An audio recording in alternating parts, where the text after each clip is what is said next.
Sa ngalan ng Ama at ng Anak at ng Espiritu Santo. Amen. Ang pagpapala ng ating Panginoong Hesukristo, ang pag-ibig ng Diyos Ama, at ang makikipagkaisa ng Espiritu Santo naway sumainyong lahat. At sumaiyo rin. Mga kapatid, aminin natin ang ating mga kasalanan upang tayo'y maging marapat gumanap sa banal na pagdiriwang. Inaamin ko sa makapangyarihang Diyos at sa inyo mga kapatid na lubha akong nagkasala sa isip, sa salita at sa gawa at sa aking pagkukulang. Kaya isinasamo ko sa mahal na Birhen Maria, sa lahat ng mga anghel at mga banal, at sa inyo mga kapatid, na ako'y panalangin sa Panginoong ating Diyos. Kawaan tayo na makapangyarihang Diyos, patawarin tayo sa ating mga kasalanan at patnubayan tayo sa buhay na walang hanggan. Amen. Panginoon, kaawaan mo kami. Panginoon, kaawaan mo kami. Kristo, kaawaan mo kami. Kristo, kaawaan mo kami. Panginoon, kaawaan mo kami. Panginoon, kaawaan mo kami. Manalangin tayo. Ama naming makapangyarihan, ipakita mo ang iyong paglingap sa iyong pag-antig sa aming kalooban upang ang pamumunga ng gawain mo sa amin ay aming mapakinabangan at ang mapagpagaling mong katapatan ay aming mapangatawanan. Sa pamamagitan ni Jesucristo, kasama ng Espiritu Santo, magpasawalang hanggan. Amen. Pagbasa mula sa aklat ni Propeta Daniel.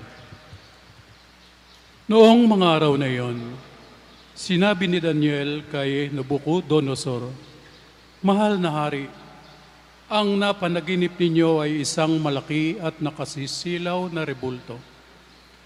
Nakatayo ito sa harap ninyo at nakakatakot tingnan. Ang ulo nito ay dalisay na ginto, pilak ang dibdib, at mga bisig, tanso ang tiyan at mga hita. Ang mga binti at ang mga paa ay bakal at luwad. Habang ito'y tinitingnan ninyo, may batong natipak sa bundok, bumagsak sa mga paa ng rebulto at nadurog ang mga paa. Pagkatapos nadurog ding lahat ang bakal, luwad, tanso at pilak at ginto. Ano pa't naging parang ipa. Tinanga ito ng hangin at walang naiwan kahit bakas. Samantala, ang tipak ng batong bumagsak dito ay naging isang napakalaking bundok na pumuno sa buong daigdig.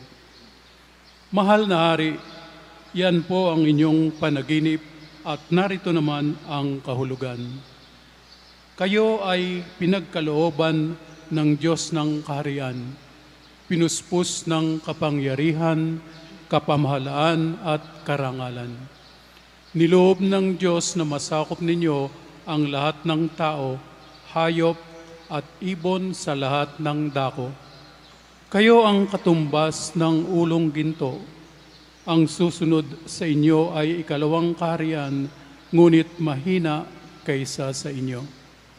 Pagkatapos lilitaw ang pangatlong kaharian, na sinasagisag ng tanso at sasakupon nito ang mga naunang kaharian.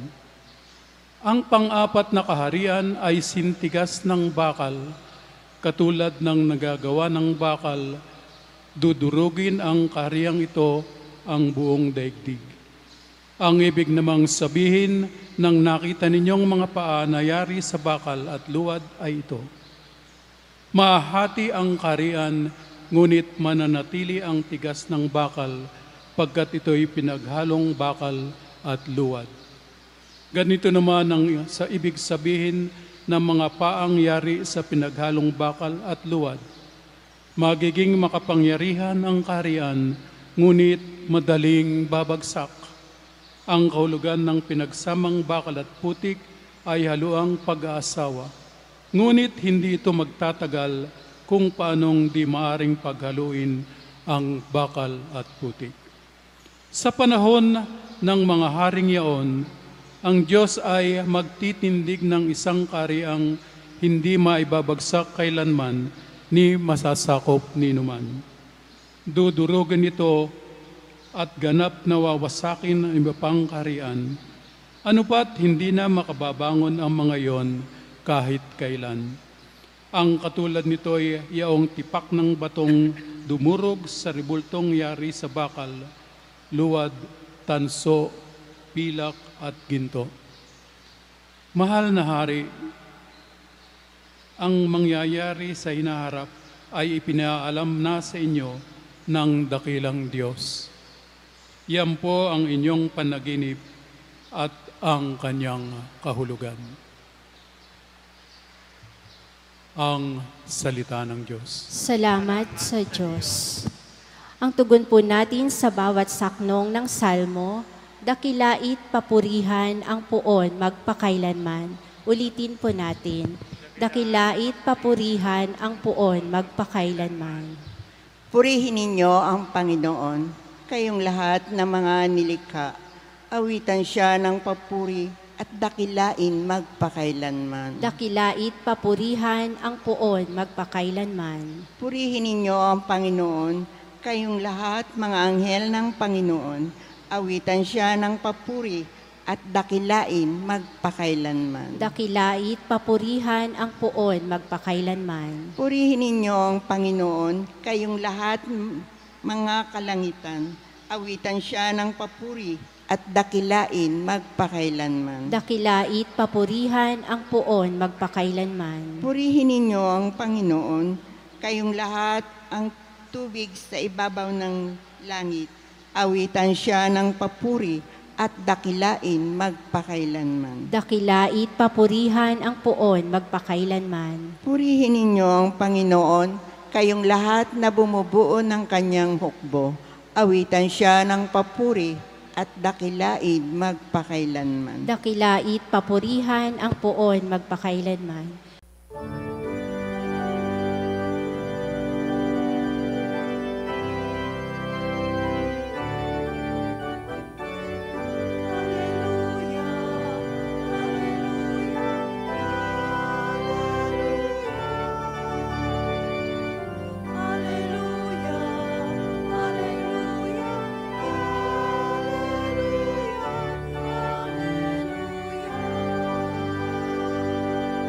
Manatili kang matapat hanggang iyong kamatayan, pagkat buhay aking bigay.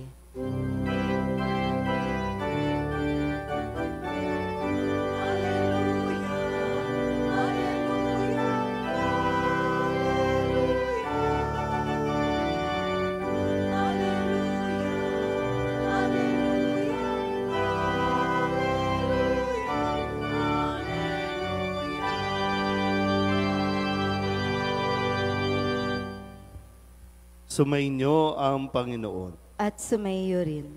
Ang mabuting balita ng Panginoon ayon kay San Lucas. Papuri sa iyo, Panginoon. Noong panahong iyon, pinag-uusapan ng ilang tao ang templo, ang kahangahangang mga bato na ginamit dito at ang mga palamuti nito na inihandog ng mga tao.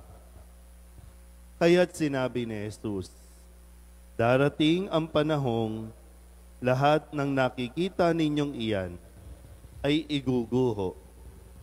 Walang batong ititira sa ibabaw ng kapwa bato. Tinanong nila si Jesus, Guro, kailan po ito mangyayari? At ano ang magiging palatandaan na ito'y magaganap na? Sumagot siya, mag-ingat kayo at nang hindi mailigaw ninuman, sapagkat marami ang darating sa aking pangalan na magsasabi, ako ang Mesiyas, at dumating na ang panahon. Huwag kayong susunod sa kanila. Huwag kayong mabagabag, kung makabalita kayo ng mga digmaan at mga himagsikan. Dapat mangyari ang mga ito. Ngunit hindi darating karakaraka ang wakas. At sinabi pa niya, makikipagdigma ang bansa laban sa kapwa-bansa at ang kaharian sa kapwa-kaharian. Magkakaroon ng malalakas na lindol, magkakagutom at magkakasalot sa iba't ibang dako. May lilitaw ng mga kakilakilabot na bagay at mga kagilagilalas na tanda mula sa langit. Ang mabuting balita ng Panginoon. Pinupuri ka namin, Panginoong Hesukristo. Isang magandang umaga po sa inyong lahat. Magandang umaga po. Ngayon po ay Martes ng huling linggo sa karaniwang panahon. May isang kwento tayo na nabasa din itong mga panahong ito na kung saan nagalit si Jesus doon sa kanyang muling pagdalaw sa templo. Nagalit siya dahil ginawang pugad ng mga magnanakaw. Naging tindahan yung templo na wala yung kabanalan nito. Kaya pinaalis niya ang mga maniningil ng buwis, yung mga nagtitinda. At ngayon naman, sa muli sa kanyang pagbabalik sa templo, nakita niya ang mga paghanga ng mga tao sa kagandahan ng mga palamuti doon sa templo. At sinabi niya na lahat ng ito ay mawawala. Walang batong ititira sa ibabaw ng kapwa-bato. At sa kasaysayan po ng Jerusalem ay sadyang nawasak ang buong Jerusalem, kasama na dyan ang templo. Ito po ay ibinibigay sa atin muli, ipinapaalala sa atin na may mga mangyayari talagang kakilakilabot na bagay. Dito nga lang nakalipas na yung bagyong Pipito, diba po, no? Yung naging pula ang kabikulan dahil sa araw o kung ano man, no? At marami na naman po yung natakot at nagsabing, ito na yung end of the world. Pero buhay pa tayo. May mga digmaan na hanggang ngayon nga, siguro napagod na lang tayo sa kakasubaybay sa balita kasi ilang taon na, hindi pa tapos ang labanan, hindi pa tapos ang gera. At nangyayari pa. Pero hindi ito, kumbaga bahagi na ito ng kasaysayan, bahagi na ito ng nasa kasulatan, pero hindi ibinibigay ito para matakot tayo o mabuhay tayo sa takot, kundi ipinapaalala ito sa atin para mas mabuhay tayo sa pananalig kay Jesus. Hindi sa takot, kundi sa pananalig kay Jesus.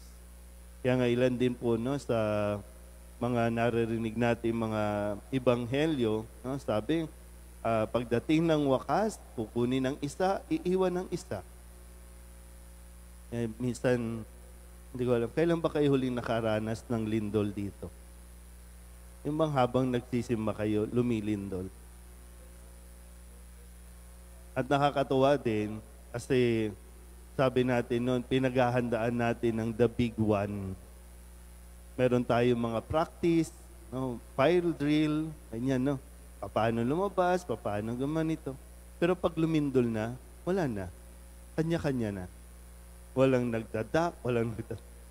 Pag lumindol, takbo agad. Pero ito nga, no, kung sakasakali, sa isang taong may pananalig, kung sakasakali nga na mangyari na lahat na ito, lumindol, bumagyo, gumuho, saan ka pa pupunta kung gumuguho na nga ang buong mundo? Bakit di na lang tayo manatili at magdasal? Kasi gaya ng pahayag sa unang pagbasa sa aklat ng pahayag, darating ang anghel para kunin ang mga karapat-dapat. At may isa pang anghel na uutusan para kunin naman yung mga hindi karapat-dapat at dalhin doon sa isang lugar. So, totoo naman na darating ang wakas. Hindi nga lang natin alam. Walang sino man, no? Tandaan ninyo yan, walang sino man na tao na nabubuhay pa sa ngayon ang makakapagsabing mamayang alas 10 ng umaga. Wala. Si Kristo na rin ang nagsabi niya. Pero hindi natin ibabaliwala yung posibilidad na mangyari yan sa panahon natin. Kasi kung tutusin, no, ang pagdating ng wakas, nangyayari araw-araw. Gaya ngayon, meron tayong nakaburol dito sa ating burulan, dumating na ang wakas. Sa atin, inihintay lang natin. Kahit nga binigyan na tayo ng taning sa mga may sakit po, no? Tabi-tabi po. Pag sinabi na nung doktor, 1 buwan, 3 buwan ka na lang, pero pwedeng maikli, pwedeng mag-extend. Pero habang sinasabi yon, ulitin ko po, no? Ang paalala sa atin, imbis na matakot, mas manalig tayo sa Diyos. Mas kumapit tayo at kapitan natin ang pananalig natin kay Kristo na bagaman pwede tayong mahirapan, pero kukunin at dadalhin niya tayo sa kanyang kaharian. Amen?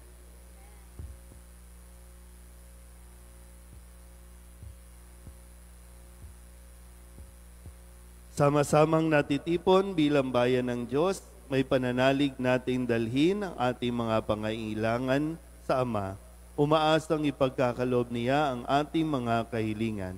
Ang ating pong itutugon, Ama, umaasa kami sa iyo. Ama, umaasa kami sa iyo. Ang ating mga pastol, naway ganap na maiukol ang kanilang buhay sa pagpapahayag ng Ebanghelyo sa pamamagitan ng pagsaksi nila dito. Manalangin tayo sa Panginoon. Ama, umaasa kami sa iyo. Ang mga magulang at mga guro, naway maging mga buhay na halimbawa ng pananampalataya sa mga taong nasa ilalim ng kanilang pagkalinga. Manalangin tayo sa Panginoon. Ama, umaasa kami sa iyo. Tayo naway magsumikap na gawin kung ano ang tama at ang salita ng Diyos ang maging buhay na puwersa na gumagabay sa ating pagkilos. Manalangin tayo sa Panginoon. Ama, umaasa kami sa iyo. Tayo naway magmalasakit sa mga matatanda, mga nalulumbay, at mga may sakit.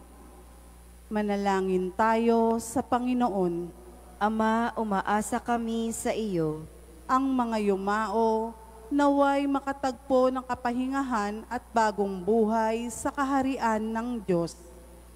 Manalangin tayo sa Panginoon. Ama, umaasa kami sa iyo. Idulog din natin sa Panginoon ang ating mga personal na kahilingan at mga panalangin para sa ating mga pamilya. Kasama din ang mga kahilingan ng mga nanonood sa online. Lahat ng mga misang pasasalamat, special na intensyon, agarang paggaling ng mga may sakit, tang lahat ng mga kaluluwa na inihiling na ipagdasal sa misang ito. Ama, umaasa kami sa iyo. Ang lahat ng ito inihiling namin sa ngalan ni Kristong aming Panginoon. Amen.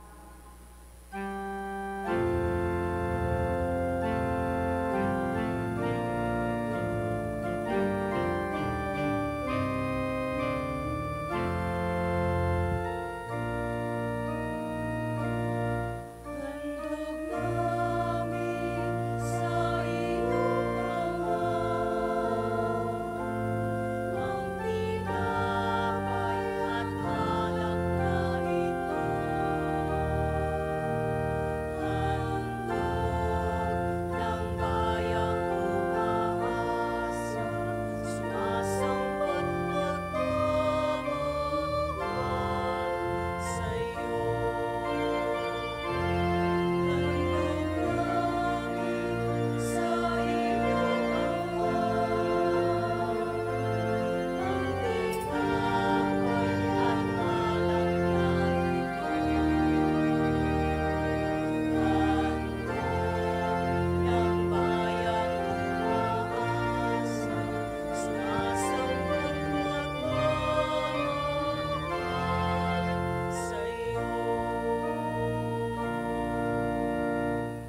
Manalangin kayo mga kapatid upang paghahain natin ay kalugdan ng Diyos Amang makapangyarihan. Tanggapin nawa ng Panginoon itong paghahain sa iyong mga kamay, sa kapurihan niya at karangalan sa ating kapakinabangan at sa buong sambayanan niyang banal. Ama naming lumikha, tanggapin mo ang mga banal na alay na iyong ipinag-utos na aming italaga sa pagsamba sa iyong ngalan at upang kami pagindapating paunlakan ng iyong tapat na pagmamahal. Gawin mong ang iyong mga utos ay sundin namin kailanman. Sa pamamagitan ni Jesucristo, kasama ng Espiritu Santo, magpasawalang hanggan. Amen. Sumainyo ang Panginoon. At sumaiyo rin. Itaas sa Diyos ang inyong puso at diwa. Itinaas na namin sa Panginoon. Pasalamatan natin ang Panginoong ating Diyos. Marapat na siya ay pasalamatan. Ama naming makapangyarihan, tunay ngang marapat na ikaw ay aming pasalamatan. Sa iyong paglingap at kagandahang loob, ang tao'y nilikha mo at pinangangasiwa sa sansinukob. Sa hangad mong siya'y iwastong lubos, siya'y pinagdusa mo sa kanyang pagtalikod. Sa iyong paggiliw, iyong ipinahintulot na makabalik siya sa pamamagitan ni Kristo Jesus. Kaya kaysa ng mga anghel na nagsisiawid ng papuri sa iyo, nang walang humpay sa kalangitan, kami nagbubunyi sa iyong kadakilaan.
Ama naming banal, ikaw ang bukal ng tanang kabanalan.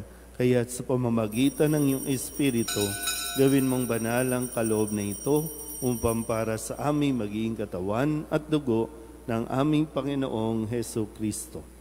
Bago niya pinagtiis ang kusang loob na maging handog, hinawakan niya ang tinapay, pinasalamatan kaniya, pinaghati-hati niya iyon, iniabot sa kanyang mga alagad at sinabi, tanggapin ninyong lahat ito at kanin, ito ang aking katawan na ihahandog para sa inyo.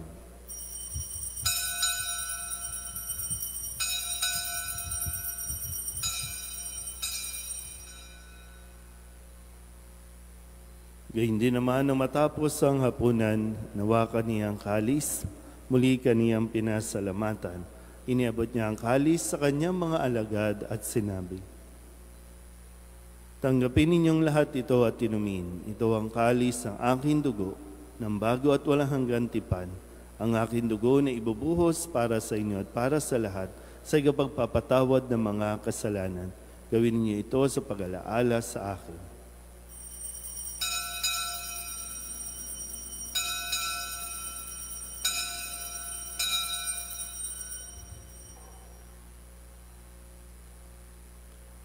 Ipagbunyi natin ang misteryo ng pananampalataya. Si Kristo'y namatay, si Kristo'y nabuhay, si Kristo'y babalik sa wakas ng panahon. Ama, ginagawa namin ngayon ang pag-alaala sa pagkamatay at muling pagkabuhay ng iyong anak. Kaya iniaalay namin sa iyo ang tinapay na nagbibigay buhay at ang kalis na nagkakaloob ng kaligtasan. Kami nagpapasalamat dahil kami iyong minarapat na tumayo sa harap mo para maglingkod sa iyo.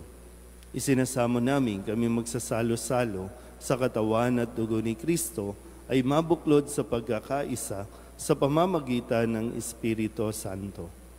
Ama, halingapin mo ang iyong simbahang laganap sa buong daigdig. Puspusin mo kami sa pag-ibig kaysa ni Francisco na aming Papa at ni Jose na aming Obispo at ng Tanang Kaparian. Alalahanin mo sina Leopoldo at Rosario na tinawag mo mula sa daigdig na ito. Nung sila'y binyagan, sila'y nakaisa ni Kristo sa pagkamatay. Ngayong sila'y pumanaw, naway makaisa sila ni Kristo sa pagkabuhay. Alalahanin mo rin ang mga kapatid naming nahimlay na may pag-asang sila'y muling mabubuhay, kaya hindi ng lahat ng mga pumanaw. Kawaan mo sila at patuloyin sa iyong kaliwanagan. Kawaan mo at pagindapating kaming lahat na makasalo sa iyong buhay na walang wakas.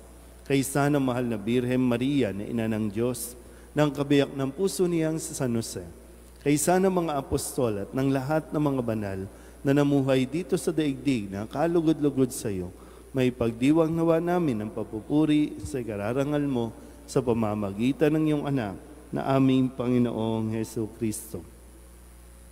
Sa pamamagitan ni Kristo, kasama niya sa Kanya, ang lahat ng parangal at papuri ay sa iyo, Diyos amang makapangyarihan, kasama ng Espiritu Santo, magpasawalang hanggan.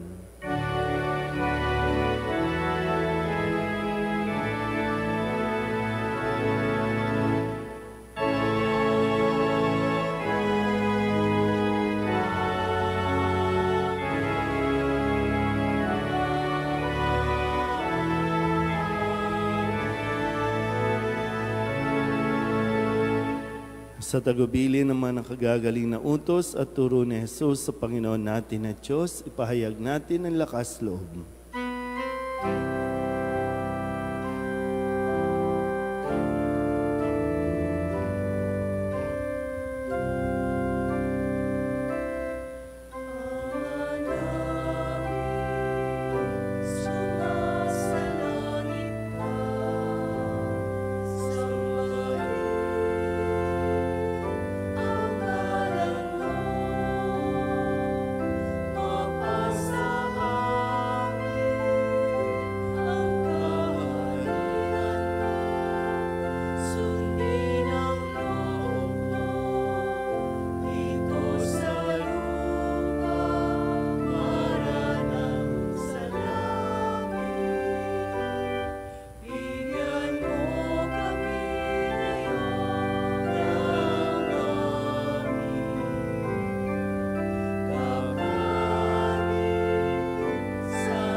Hinihiling namin kami iadya sa lahat ng masama, pagkalooban ng kapayapaan araw-araw, iligtas sa kasalanan at ilayo sa lahat ng kapahamakan, samantalang aming pinananabikan ang dakilang araw ng pagpapahayag ng tagapagligtas naming si Hesu Kristo. Sapagkat iyo ang kaharian at ang kapangyarihan at ang kapurihan, magpakailanman. Amen. Panginoong Hesu Kristo, sinabi mo sa iyong mga apostol, kapayapaan ang iniiwan ko sa inyo, ang aking kapayapaan ang binibigay ko sa inyo. Tunghayan mo ang aming pananampalataya at huwag ang aming mga pagkakasala. Pagkalooban mo kami ng kapayapaan at pagkakaisa ayon sa iyong kalooban, kasama ng Espiritu Santo, magpasawalang hanggan. Amen. Ang kapayapaan ng Panginoon ay laging sumainyo. At sumaiyo rin. Magbigayan po tayo ng kapayapaan sa isa't isa. Kordero ng Diyos na nag-aalis ng mga kasalanan ng sanlibutan, maawa ka sa amin. Kordero ng Diyos na nag-aalis ng mga kasalanan ng sanlibutan, maawa ka sa amin. Kordero ng Diyos na nag-aalis ng mga kasalanan ng sanlibutan, ipagkaloob mo sa amin ang kapayapaan. Ito ang kordero ng Diyos. Ito ang nag-aalis ng kasalanan ng sanlibutan. Mapalad ang mga inanyayahan sa kanyang piging. Panginoon, hindi ako karapat-dapat na magpatuloy sa iyo, ngunit sa isang salita mo lamang ay gagaling na ako.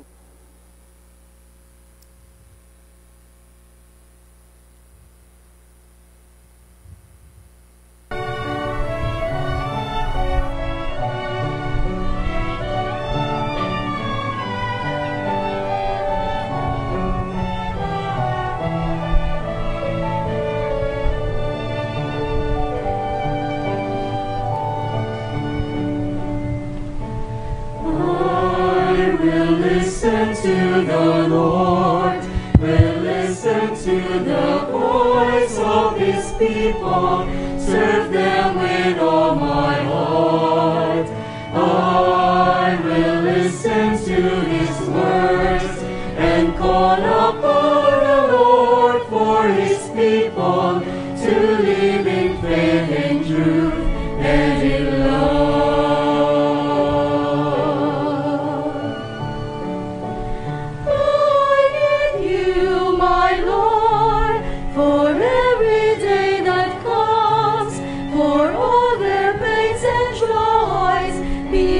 To understand, they may seek you, my Lord,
Manalangin tayo.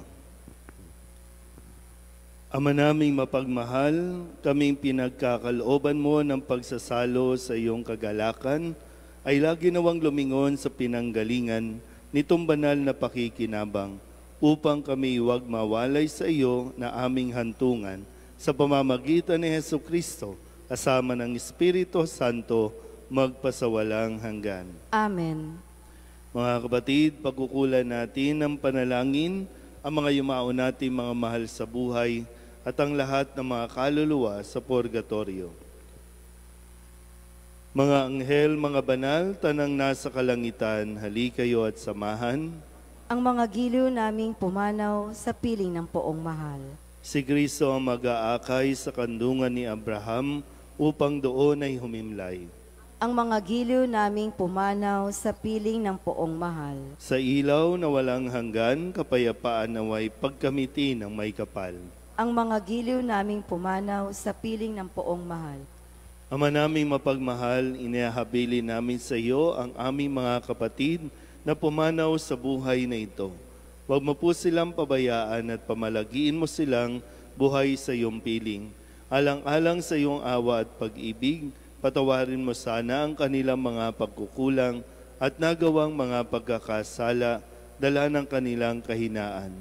Manatili nawa silang maligaya sa iyong piling, kasama ng iyong anak at ng Espiritu Santo, magpasawalang hanggan. Amen.